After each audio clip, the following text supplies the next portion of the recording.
안녕하세요. 사람과 자본 그리고 테크 이야기를 풀어놓는 더 밀크의 인자기의 크리스 정입니다. 제가 맡고 있는 자본 이야기를 오늘 할 텐데요. 오늘은 잭슨홀 미팅에 이어서 시장의 내러티브가 어떻게 변하고 있는지, 시장의 스토리가 잭슨홀 미팅 이후 어떻게 변하고 어떻게 받아들이고 있는지를 한번 살펴보도록 하겠습니다. 일단 잭슨홀 미팅에서 제롬 파월 연준 의장의 연설 내용을 좀 살펴봐야 될 필요가 있을 텐데요. 일단 제롬 파월 연준 의장의 연설 내용은 세 가지로 나뉩니다. 일단은 인플레이션, 그리고 경기 전망, 그리고 마지막으로 리스크와 결과인데요. 사실 연준도 이번 잭슨홀 미팅에서 작년 같은 경우는 확실히 메시지를 보냈죠. 연준의 긴축이 이제 시작이다라고 하면서 사실상 뭐 바주카포를 쐈다라는 내용을 받아들일 정도로 연준의 메시지가 굉장히 매파적이었는데, 이번에는 연준 스스로도 상황에 대해서 불확실성이 너무 강하다. 그래서 어떤 얘기를 했냐면요. 지금은 흐린 하늘에 별을 보고 가는 상황이다라고 얘기까지 했을 정도예요. 그러니까 옛날에는 배를 타고 갔을 때, 항해를 했을 때 그 별을 보고서 방향을 잡았잖아요. 근데 지금 같은 경우는 연준이 지금 긴축 정책을 하면서 보는 상황이 흐린 하늘에, 별도 잘 안 보이는 흐린 하늘에 별을 보고서 가야 되는 상황이다라고 얘기를 했을 정도로 지금 불확실성이 굉장히 크다라고 얘기를 했습니다. 일단은 제롬 파월의 발언을 좀 정리를 좀 하자면요. 일단 인플레이션을 2% 목표치까지 낮추기 위해서는 지금까지 정책을 크게, 이제 긴축 정책을 크게 강을 했지만 아직까지 인플레이션이 너무 높다라고 얘기를 했어요. 그리고 인플레이션이 지금 지속적으로 하락을 할 때까지, 꾸준히 지금 하락을 할 때까지 제한적인 정책을 유지를 할 것이다. 한마디로 고금리 정책을 계속 유지를 해야 될 것이다라고 얘기를 했는데요. 여기에서 지금까지 시장이 헤드라인 지표, 그러니까 그 인플레이션 헤드라인 지표에 주목을 했다면, 연준은 이제부터는 변동성이 큰 에너지와 식료품은 제외를 하고 이 근원 물가에 초점을 맞출 것이다라고 얘기를 했습니다. 왜냐면요, 이 에너지하고 식료품 같은 경우 워낙에 변동성이 크고, 에너지 같은 경우는 최근 굉장히 빠르게 하락을 하면서 인플레이션 헤드라인 지표를 3.0%까지 낮추는데 1등 공신이 되긴 했지만, 문제는 이런 애들을 제외한 근원 물가는 여전히 너무 높게 나오면서 지금 아직까지도 4.3%가 유지되면서 인플레이션의 고착화 우려가 커지고 있잖아요. 그래서 이제는 헤드라인 지표가 아니라 근원 물가를 좀 더 중점적으로 보겠다라고 얘기를 했어요. 그리고 인플레이션을 세 가지로 크게 나눴는데, 일단은 상품, 그리고 그리고 하우징 마켓, 주택 마켓, 그리고 마지막으로 서비스 쪽으로 봤습니다. 그런데 상품 같은 경우는 팬데믹 이후에 공급망의 붕괴, 그리고 수요의 폭발로 인해서 굉장히 가격이 급등했다가 최근 들어서 안정을 찾으면서 빠르게 하락하고 있다라고 봤어요. 하지만 그럼에도 불구하고 아직까지도 지속적으로 상품 가격의 하락이 필요하다라고 봤습니다. 한마디로 좀 더 내려야 된다라는 거죠. 그리고 이제 주택 시장 같은 경우는요. 인플레이션이 아직까지도 높은 상황을 보이고 있긴 하지만, 주택 시장의 특성상 주택 시장은 워낙에 느리게 움직이는 특성이 있기 때문에 이런 부분을 감안을 하면 지금 현재 고금리, 굉장히 높은 금리가 이어지고 있고, 그러므로 인해서 수요가 굉장히 많은 압박을 받고 있기 때문에 결국에는 하락을 할 것이다라고 보고 있습니다. 하지만 지연되는 효과가 있기 때문에 좀 상황을 좀 더 시간이 걸릴 것이다라고 보고 있고요. 이 문제는 서비스 부분이에요. 서비스 부분 같은 경우는 인플레이션이 지금 공급과 금리에 덜 민감하다라고 하면서 이 인플레이션 하방 압력을 많이 받지 않고 있다라고 보고 있는 상황인데요. 어, 문제는 노동 시장이 너무 강하다라는 겁니다. 사람들이 잡이 있고 임금이 계속 오르고 있는 상황이기 때문에 이 타이트한 고용 시장을 고려할 때 이 사람들이 이제는 상품에서 벗어나서 경험 쪽으로 간다라는 거죠. 여행을 떠나고 레스토랑을 가고 이 서비스와 경험의 지출에 포커스를 맞추면서 서비스 인플레이션이 하락하지 않고 있다라는 거예요. 그래서 이게 만약에 서비스 가격의 안정성을 회복을 하려면 노동시장이 상당히 둔화돼야 될 것이다라고 얘기를 해서 이 연준 입장에서는 제한적인 정책이 상당 기간 좀 필요할 것이다라고 예상을 했습니다. 그리고 이제 경기 전망 쪽으로 보면은요. 일단은 미국의 경기 성장세가 너무 강하다라는 주장이에요. 인플레이션을 2% 수준으로 지속 가능하게 내리려면은 이 경제 성장률이 지금 추세를 밑돌아야 되는데 추세를 밑돌기는커녕 지금 계속 웃돌고 있죠. 지금 2분기 같은 경우는 2%가 넘었고 그리고 3분기는 5.8%까지 전망이 될 정도로 이 미국 같은 엄청난 규모의 경제권이 중국과 같은 고성장 경제 성장을 보이고 있는 상황이기 때문에 인플레이션을 낮추려면 결과적으로 이런 성장을 끌어내려야 된다라는 겁니다. 참 어떻게 보면 웃기죠. 경제 성장을 더 가속화해도 지금 안 될 바당에 이거를 끌어내리려고 지금 연준은 노력을 하고 있는 건데요. 결과적으로 금융 긴축이 결과적으로 성장 둔화에 기여를 할 것이다라고 보고 있습니다. 그래서 지금 산업 생산하고 주택 투자가 둔화가 되고 있는데 높은 금리로 인한 그 성장의 둔화에 좋은 이해가 될 것이다라고 얘기를 하고 있습니다. 그럼에도 불구하고 지금 미국 성장이 소비자 지출이 워낙에 강하게 나타나고 있어서 계속 지금 추세를 넘는 성장이 지금처럼 계속된다면은 인플레이션이 높아질 수밖에 없다라는 거죠. 그래서 추가 긴축이 필요하다. 그래서 금리 인상이 더 추가로 더 진행이 돼야 될 수도 있다라는 점을 이야기를 하고 있어요. 그러면서 가장 포커스로 잡아야 될 것이 노동시장. 이 노동시장이 완화가 되어야지 성장이 둔화가 되고 그리고 공급 상황이 개선이 된다라는 거죠. 그리고 노동시장의 참여율이 개선이 되면 임금 압박도 이제 완화가 된다라는 건데 사실 요번에 제레미 시글 교수 같은 경우는 생산성이 굉장히 강하게 개선이 되면서 증가를 하면서 인플레이션 압박 그리고 임금 압박이 완화가 될 것이다라고 얘기를 하고 있습니다. 그래서 좀 더 두고 봐야 되겠지만 연준은 지금 노동시장의 재균형이 필요할 것이다. 노동시장이 완화되지 않는다면 결과적으로 더 강한 통화정책, 금리 인상이 필요할 것이다라고 얘기를 하고 있습니다. 그리고 리스크 요인 그리고 결론을 보자면은 지금 실질 금리가 플러스 2% 수준으로 플러스로 굉장히 제한적인 수준으로 나타나고 있긴 하지만 연준 입장에서 이게 충분히 제한적인지 이 중립금리 수준으로 나타나고 있는지 확실하게 식별할 수 없다고 얘기를 하고 있어요. 왜냐하면 지금의 경기 침체와 예전의 경기는 상황이 팬데믹 이후에 왜곡된 경기 데이터가 너무 많아서 알 수가 없다라는 거죠. 좋은 예를 들면은 고용시장이 가장 좋은 예인데 고용시장이 예전 같은 경우면 고용시장이 과열됐을 때 그리고 지금 과열됐을 때하고는 전혀 상황이 다르다는 겁니다. 예전 같은 경우는 고용시장 그러니까 풍선하고 비교를 좀 해볼게요. 풍선이 1% 정도의 캐파가 있는 풍선이 예전 같은 경우는 1에서 1.2 정도까지 부풀어 오른 거죠. 그러면은 이게 캐파를 지금 넘었기 때문에 빵 하고 터질 수밖에 없는 상황입니다. 예전에 경기 침체는 그런 식으로 해서 경기 침체가 나왔고 과열된 경기는 고용이 과열되면서 그렇게 빵 터졌는데 지금 같은 경우는 약간 달라요. 지금 같은 경우는 이 풍선 자체의 캐파가 1이 아니라 1.7 정도로 굉장히 큰 풍선이라고 할 수 있습니다. 왜냐하면 채용 공고가 너무 많기 때문이에요. 실업자들이 늘어나도 이거를 흡수할 수 있는 기업들, 채용 공고를 지금 사람들을 구하고 있는 기업들이 너무 많아요. 지금도 900만이 넘잖아요.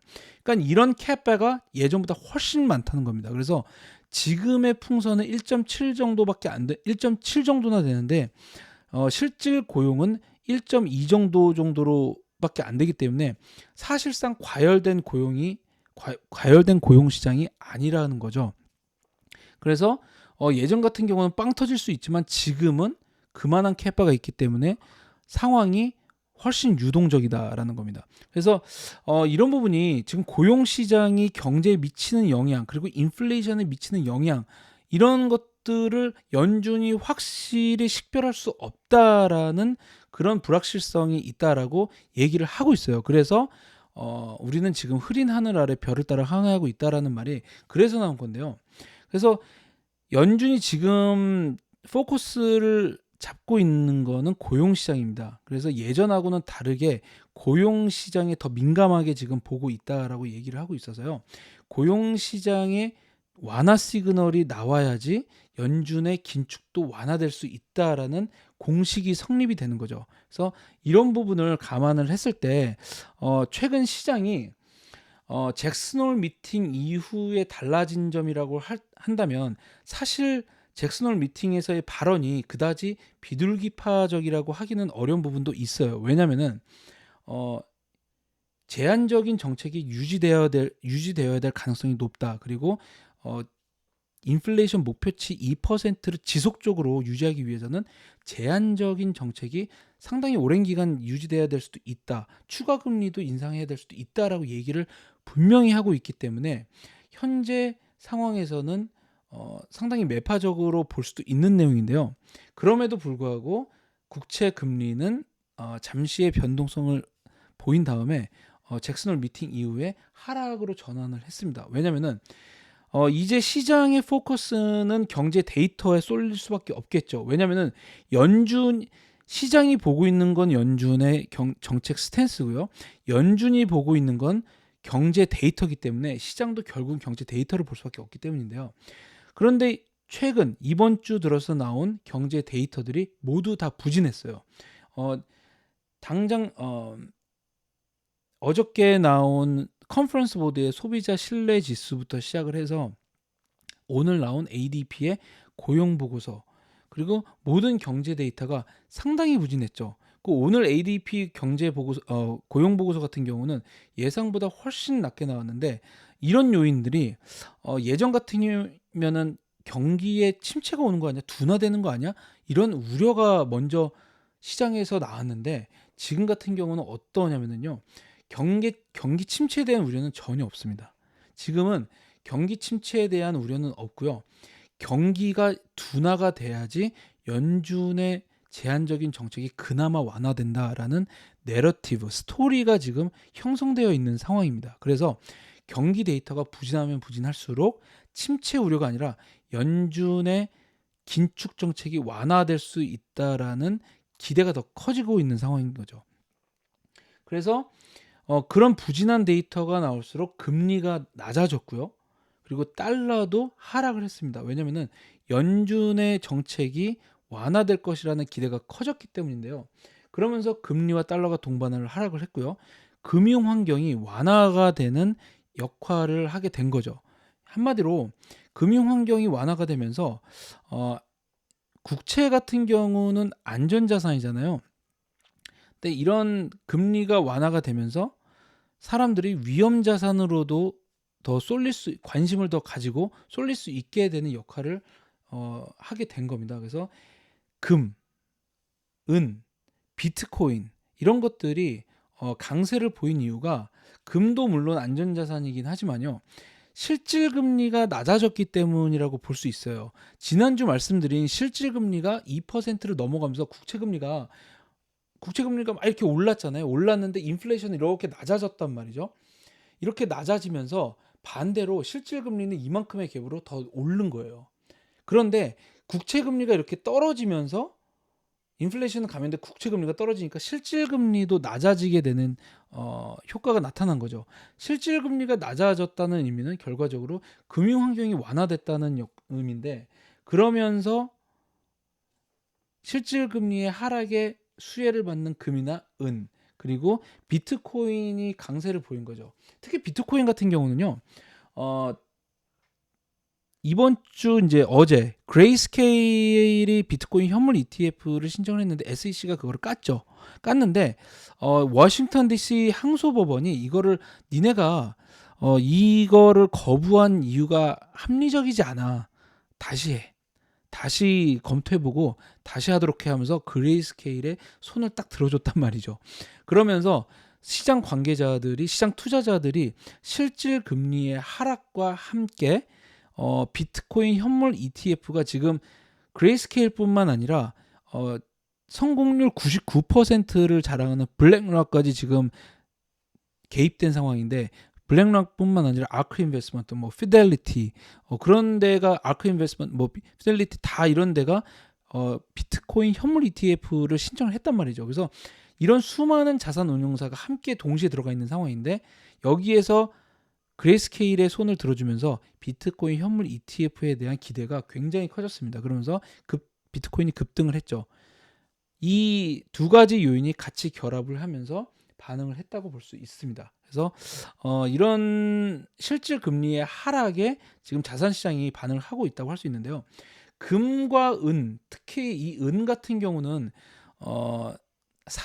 은은 사실 금처럼 그냥 가지고 있는 것뿐만 아니라 산업재료도 많이 이용이 돼요. 그래서 반도체라든지 많은 산업재료도 이용되는 원자재이기 때문에 경기가 회복을 하고 수요가 빠르게 돌아갈 것이다라고 예상이 되면은 또 강세를 보이는 경향이 있습니다. 그래서 금이 최근 좀 흐지부지한 느낌이 있었는데, 은 같은 경우는 최근 2달 동안 꾸준히 강세를 보였다라는 점을 좀 보셔야 될 것 같습니다. 그래서 은이 지금 은 마이닝 광산 업체를 모아놓은 ETF죠. SIL ETF 같은 경우 최근 2달 동안 계속 상승세를 보이고 있다라는 점.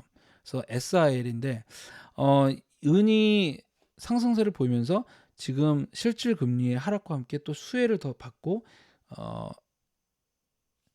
경제의 회복과 산업재의 회복에 같이 이제 수혜를 보면서 좀 포커스를 할 만한 움직임을 보이고 있다라는 점에서 주목을 좀 하셔야 될 것 같습니다.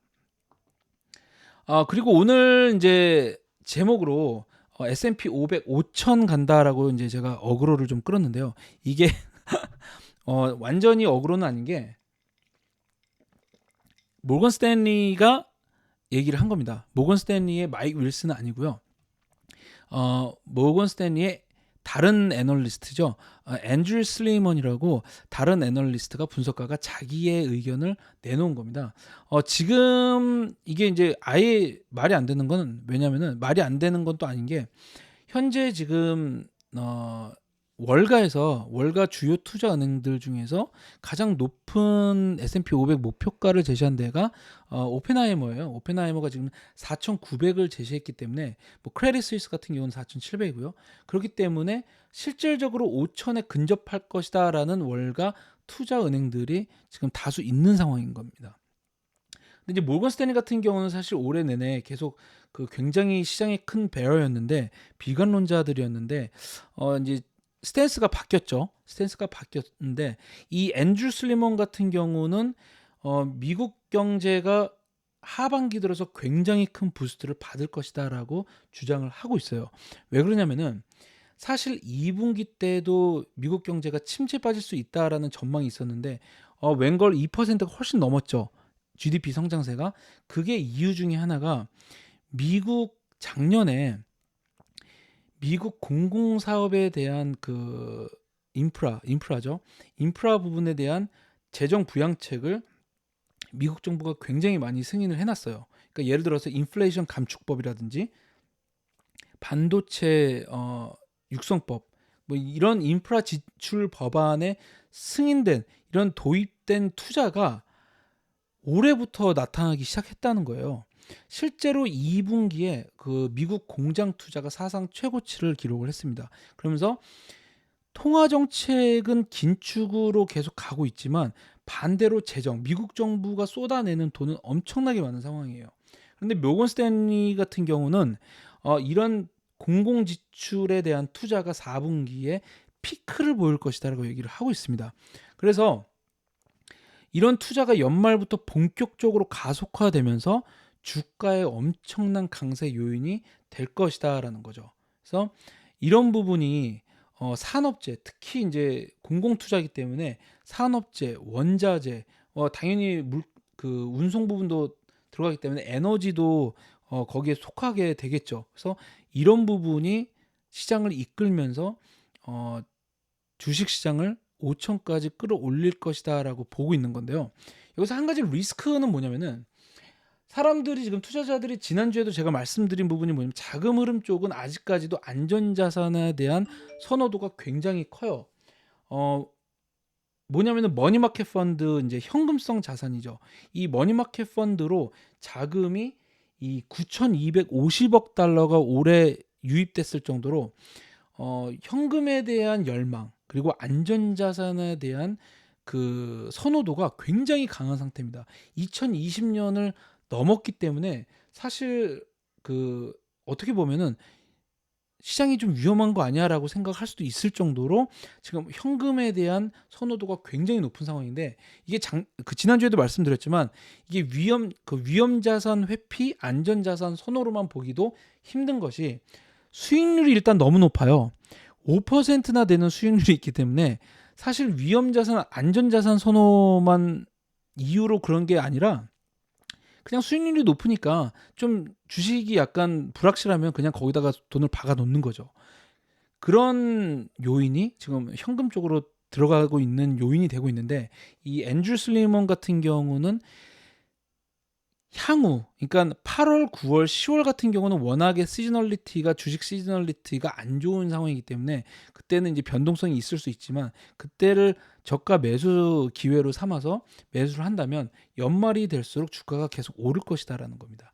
그러면 주가가 오르면 이런 재정, 투자가 계속 진행이 되면서 주가가 오르고 산업재와 에너지를 필두로 해서 주가가 10%, 20, 15%, 20% 수준으로 계속 오르면 현금에 들어가 있는 투자자들은 불안할 수밖에 없어요. 이 포모 심리가 더 강하게 나타날 수밖에 없습니다.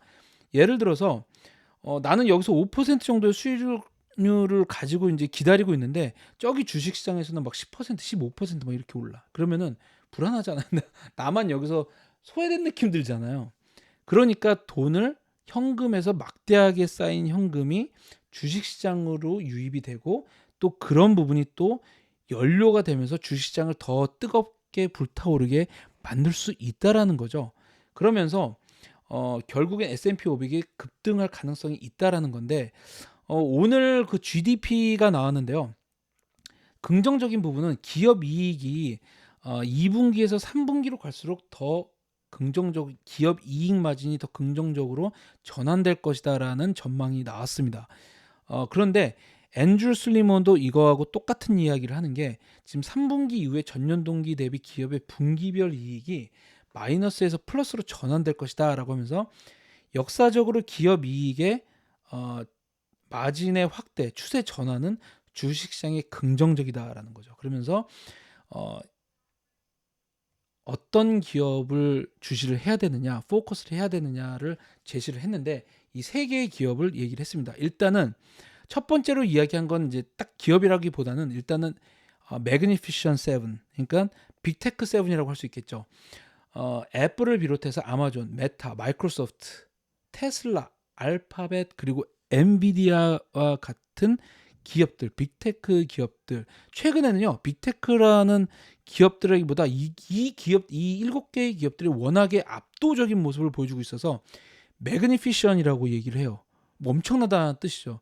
그러니까 압도적인 지배력을 가지고 있는 그 기업들이란 뜻인데 이 매그니피션 세븐이 결국엔 투자자들의 선택을 받을 것이다라는 얘기를 하고 있습니다. 그래서 시장이 회복을 하면 할수록 투자자들은 결국 이 매그니피션 세븐으로 쫓아갈 것이다라고 얘기를 하는데 이 중에서도 지금 모건 스탠리 같은 경우는 구글의 알파벳을 선정을 했어요. 왜냐면은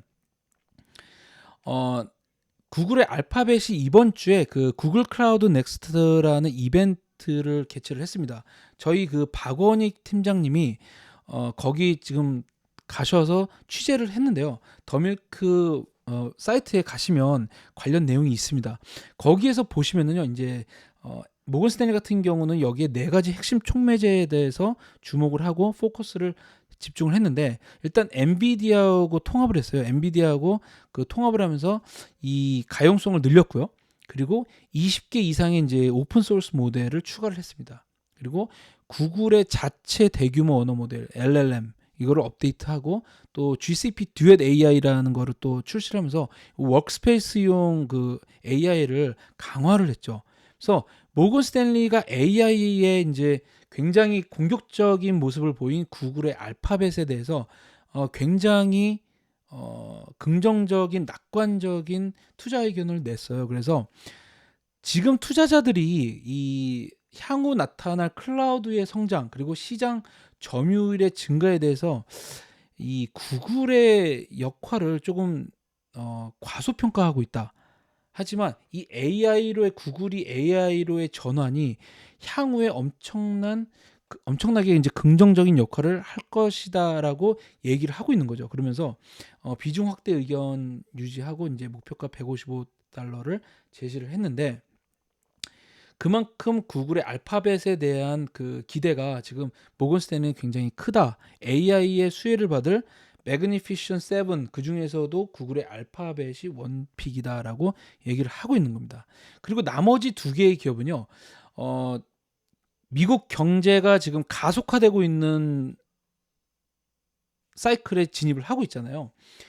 지금 그동안 침체에서 벗어나 2분기에 2%의 회복세를 보이고 3분기에 5%가 넘는 지금 성장세가 전망될 만큼 미국 경제가 굉장히 빠르게 가속화될 것으로 전망이 되고 있는데요. 그러면서 수혜를 받을 섹터들, 이제 이 부분은 많이 말씀을 드렸죠.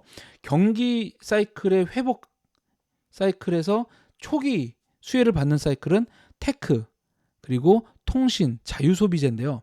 여기에서 바통을 이어서 경기가 과열되는 이제 빠르게 가속화되는 시점에서 수혜를 받는 기업들은 바로 산업재, 원자재, 그리고 에너지입니다. 왜냐하면 경기가 과열되고 많은 활동이 늘어나기 때문인데요. 특히 이번 사이클은 산업재, 에너지, 원자재가 더 강세를 볼 수 있다는 거죠. 왜냐하면은 일단 자본 투자가 급격히 늘어날 가능성이 높기 때문인데요. 공장을 많이 짓고 그 제조업에 대한 투자를 굉장히 많이 인프라 투자를 올해 말부터 폭발적으로 진행을 할 예정이기 때문에 이런 부분에 대한 산업에 대한 투자, 산업의 수혜를 받는 투자를 해야 된다는 건데, 거기에서 이제 원픽으로 꼽은 게 유나이티드 렌탈이에요. 이 유나이티드 렌탈 같은 경우는 제가 이제 뉴욕 시그널 이제 더밀크 알파 브리핑에 있습니다. 그래서 한번 보시면 좋을 것 같은데요. 유나이티드 렌탈은 어떤 기업이냐면 장비를 렌탈하는 기업이에요. 그러니까 공사할 때 공사장에서 뭐 많은 장비가 필요하잖아요.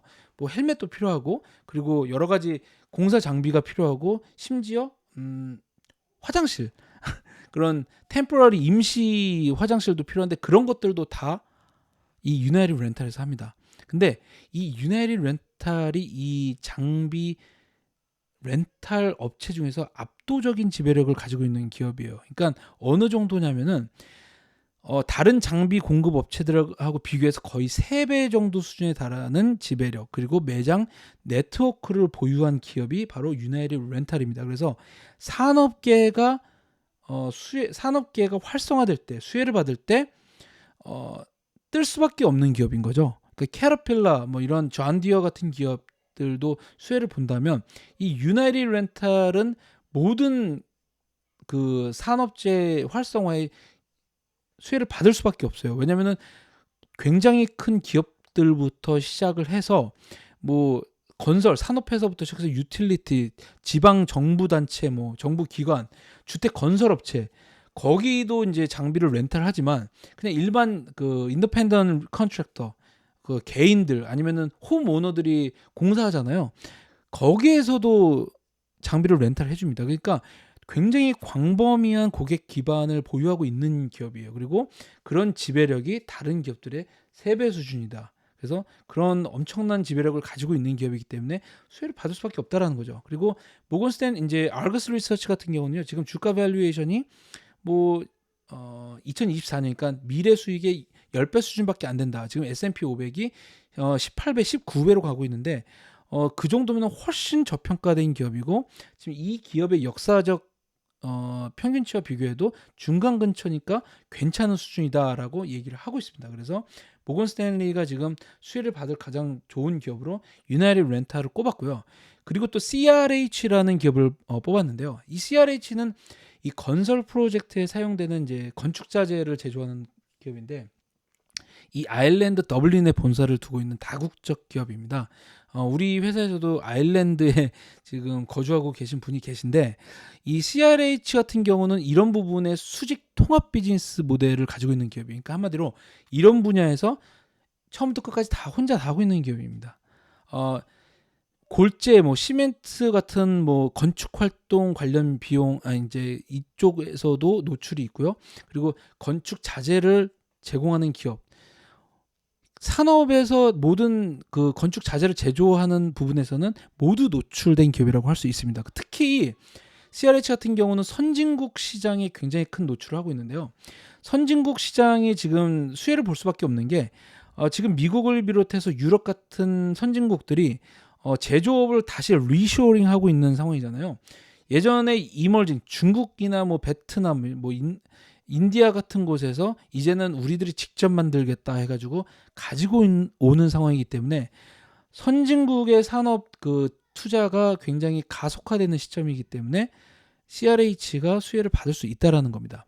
실질적으로 CRH는 그 북미 시장에서 가장 큰 매출 이제 59%를 차지하고 있고요. 그리고 또 미국에서 가장 큰 골재 그리고 아스팔트 생산 업체라고 합니다.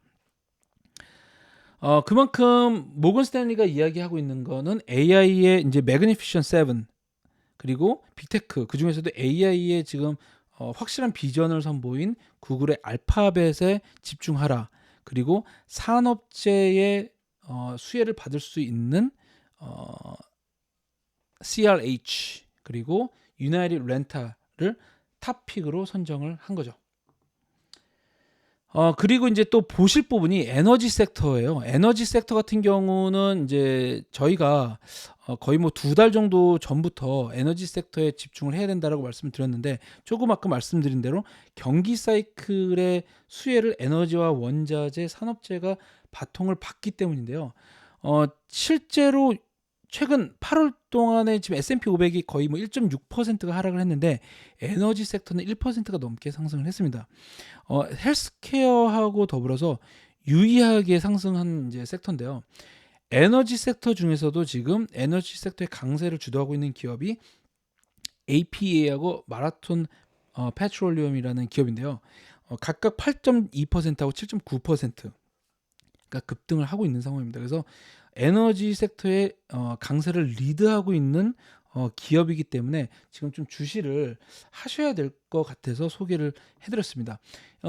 에너지 섹터 같은 경우는 원유 쪽을 보면은 세 가지로 나뉘어요. 업스트림하고 미드스트림 그리고 다운스트림으로 나뉘는데 업스트림 같은 경우는 이제 에너지 탐사하고 원유를 시추하는 기업이죠. 뽑아 올리는 기업.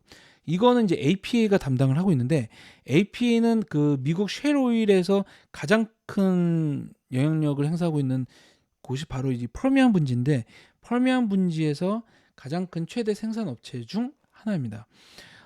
그리고 마라톤 페트롤리움 같은 경우는 미드스트림, 그러니까 운송 그리고 그 정제하는 쪽 그리고 다운스트림이 주유소, 가스스테이션 그리고 그 리파이닝 하는 곳인데요. 그런 부분을 맡고 있는 것이 또 이제 마라톤 페트롤리움이고요. 그래서 이 두 개의 기업이 지금 가장 강세를 보이면서 에너지 섹터를 리드하고 있다라고 볼 수 있습니다. 그래서 좀 주시를 하셔야 될 것 같고요. 현재 이제 S&P 500이 강세를 보이고 시장의 내러티브, 그러니까 스토리가 연준의 정책 스탠스에 집중하고 있는 상황인데요. 연준에 집중하면서 결과적으로는 경제 데이터를 보고 있습니다. 그런데 경제 데이터가 나쁘면 나쁠수록 경기 침체 대한 우려가 강해지는 게 아니라, 한마디로 배드 뉴스를 배드 뉴스로 인식을 하는 게 아니라, 경기 데이터가 부진하면 너무 강한 성장이 완화될 수 있다. 수요가 완화돼서 인플레이션이 하락하고 연준의 긴축 스탠스가 완화될 수 있다라고 인식을 하고 있습니다. 한마디로 배드 뉴스가 굿 뉴스로 바뀌어서 인식이 되고 있는 건데요. 이번 주 데이터에 좌우된 시장의 이제 활용 정점을 이제 찍을 게 바로 금요일 발표될 노동부의 고용 보고서가 될 텐데요.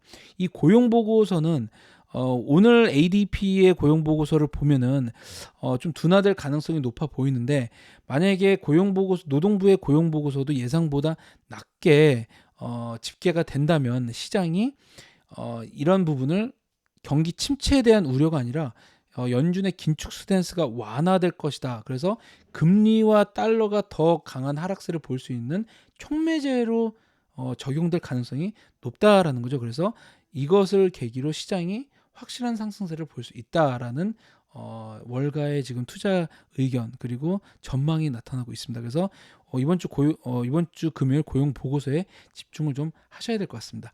네, 오늘은 여기까지 하고요. 뉴욕 시그널을 비롯해서 많은 영상을 이제 또 올릴 예정이니까요. 많은 관심 부탁드립니다. 네, 감사합니다.